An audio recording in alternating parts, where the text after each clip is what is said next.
ఉన్నారేమో ఒకసారి కాంగ్రెస్ వెర్షన్ తీసుకుందాం. సామ రామ్మోహన్ రెడ్డి గారు జాయిన్ అయ్యారు. సామ రామ్మోహన్ రెడ్డి గారు ఈ బిలో ది బెల్ట్ కొట్టడం అన్నది కరెక్ట్ కాదు కదా. ఏ రాజకీయ పార్టీ నేతనైనా, అది కేటీఆర్ అయినా రేవంత్ రెడ్డి అయినా నేను ఈక్వల్ గా ఖండిస్తా.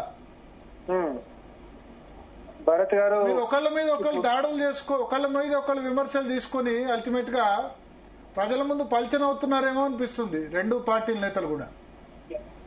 భరత్ గారు, ముందుగా అసలు ఈ రోజు ఒక మీడియా కార్యాలయం పైన జరిగినటువంటి దాడి ఏదైతే ఉందో దాన్ని ముక్త కంఠంగా సమాజం మొత్తం కూడా ఖండిస్తుంది.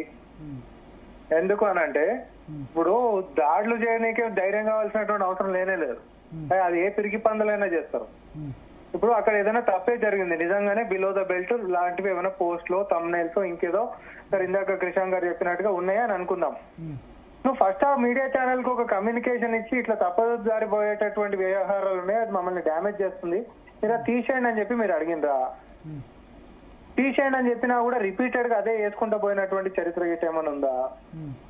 లేకపోతే మీరు అక్కడికి పోయి రిక్వెస్ట్ చేసినా కూడా స్పందించకుండా ఉల్టా మీ మీద ఏదైనా దాడులు చేసేటటువంటి ఏమైనా చేసిండ్రా? ఇవేవి లేకుండా ఈరోజు కేవలం లీగల్ నోటీస్ ఇచ్చామంటారు. ఆల్రెడీ లీగల్ నోటీస్ వేరే విషయాలు లీగల్ నోటీస్ ఒకటి ఇస్తే కాదండి, లీగల్ నోటీస్ ఒకటి ఇస్తే రిపీటెడ్ అఫెన్సెస్ కింద ఇంకొక నోటీస్ ఇస్తే కేసు అవుతుంది. దాని చట్ట ప్రకారంగా దాని యాక్షన్ వాళ్ళు తీసుకుంటారు కదా. ఇప్పుడు నువ్వు నేను చట్టాన్ని చేతిలోకి తీసుకుంటా పోయినాం అనుకో, బీఆర్ఎస్ పార్టీ సోషల్ మీడియానే ఉండొద్దు. మరి ఆడో దుబాయ్ లో కూర్చొని ఒకటి పోస్టులు పెడతాడు, ఇంకో దేశంలో కూర్చొని పోస్టులు పెడతారు. ముఖ్యమంత్రి గారి మీద, ముఖ్యమంత్రి గారి కుటుంబం మీద మేమే రోజున మాట్లాడమని మాట్లాడుతున్న బీఆర్ఎస్ పార్టీ ఈ రోజు పొద్దున్న లేస్తే వ్యక్తిగతంగా ఒక వ్యక్తిని వ్యక్తీకరణ చేయడమే తప్ప అంతకుమించి ఏమైనా చేస్తుండ్రా వాళ్ళు? ఇవన్నీ పక్కకేంటి, మీరు మీ దాడిని ఖండిస్తుర్రా లేదా?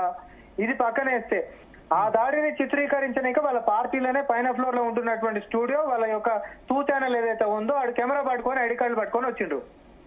దీని ఒక మీడియా ఛానల్ ఇంకొక మీడియా ఛానల్ మీద దాడిని ఏ రకంగా మనం తీసుకుందాం చెప్పండి. ఇప్పుడు మీ లెక్క న్యూట్రల్ గా మాట్లాడేసేసానంటే సర్వసభ్య సమాజం వింటది సార్. కానీ ఆడ టీ న్యూస్ అనేటోడు ఆడుగు కెమెరా పట్టుకొని వచ్చి ఇక్కడ చేస్తున్నటువంటి దాడిని చిత్రీకరిస్తున్నారు అంటే ఇది ఎంత ప్రీ ప్లాన్ గా వచ్చినట్టు వీళ్ళు.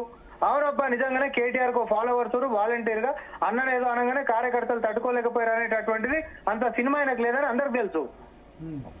కానీ ముందుగానే వ్యూహాలు వేసుకొని ఛానళ్లలో చెప్పుకొని మీరు ఇందాక చక్కటి ఒక మంచి విషయాన్ని గుర్తు చేశారు.